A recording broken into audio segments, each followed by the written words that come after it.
Merci, Monsieur le Président. L'élection présidentielle ne peut pas être la seule élection qui donne le là à tout un peuple.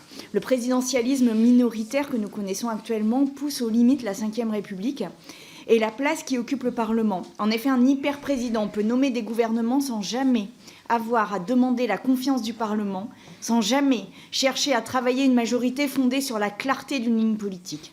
Un hyper-président a aussi dans sa main la possibilité, via le gouvernement qu'il a nommé, de poser sur le tapis de la démocratie des jokers dont nous pensions qu'ils étaient en quantité limitée et dont nous avons découvert au détour de la réforme des retraites qu'en fait, ils étaient presque illimités.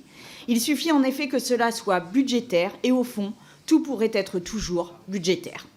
Comme il est devenu facile d'un coup de baguette magique de dessaisir le Parlement d'un de son rôle le plus fondamental, faire la loi, c'est-à-dire la co-construire, la débattre, la voter et l'évaluer. Alors que reste-t-il aux parlementaires? La voix, l'affrontement, l'obstruction, les motions de rejet et de censure utilisées à l'envi. Ainsi sommes-nous devenus les personnages d'un théâtre bien triste, dans lequel la volonté d'un homme peut à chaque instant permettre de tirer le rideau et d'arrêter la pièce qui se joue au mépris de ses acteurs, mais surtout au mépris des électeurs.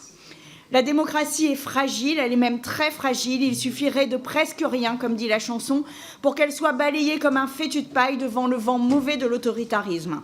Alors oui, il nous faut obliger les premiers ministres nommés à constituer des majorités, travailler des lignes politiques, proposer un accord de gouvernement en lieu et place d'un seul rapport de force. Oui, il faut restreindre le droit à ces jokers, les supprimer même, cela obligera chacun à évoluer, à nous, l'opposition, à pouvoir négocier, proposer et finalement obtenir des bouts de ce pourquoi nous avons été élus.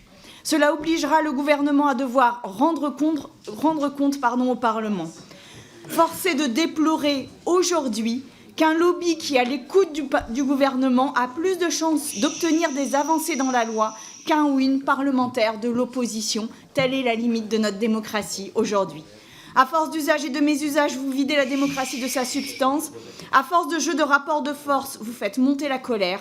À force d'imposer ce qui doit être discuté, vous ouvrez grand les portes d'un avenir démocratique incertain dont nous avons eu quelques signes avant-coureurs dans la prise de parole que nous avons entendu précédemment. Nous, écologistes, évidemment, voterons ce texte parce que le 49.3 est profondément la limite de notre fonctionnement démocratique.